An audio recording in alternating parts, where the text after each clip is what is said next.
Ngayon pong araw na ito, ang atin pong pagbubulay-bulayan ay matatagpuan sa mga awit 1:3 na ganito po ang sinasabi. Ang katulad niya ay isang punong kahoy na itinanim sa tabi ng sapa na namumunga sa takdang panahon at hindi nalalanta ang mga dahon. Magtatagumpay siya sa anumang kanyang ginagawa. Pinag-uusapan po dito sa mga awit ay patungkol po sa mga taong namumuhay ayon sa payo ng masama at sumusunod sa mga maling halimbawa ng mga kaibigan nila, no? At dito sa verse 2, dinidiscuss dito ang tungkol naman sa mga tao na sumusunod sa aral ng Panginoon at nagbubulay-bulay ng salita ng Panginoon sa araw at gabi. Ikinumpara di na si Haring David kung ano ang katulad ng mga nananatili sa piling ng Panginoon. Alam niyo po, marami pong bagay sa buhay natin na matatawag nating mga diversion tactics. Tayo po ay naglilingkod sa Panginoon pero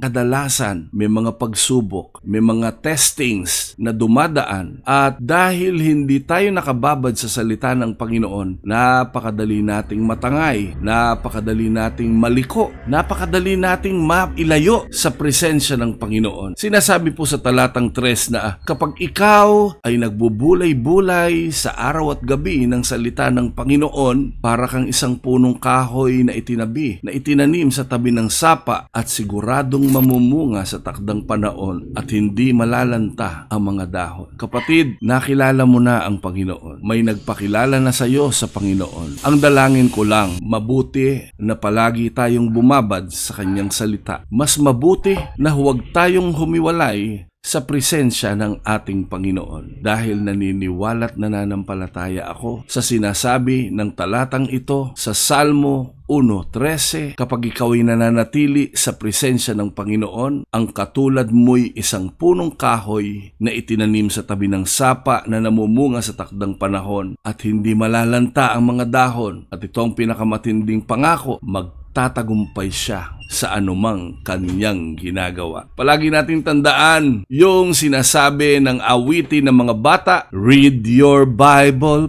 pray every day, pray every day, pray every day, read your Bible, pray every day, and you grow, grow, grow.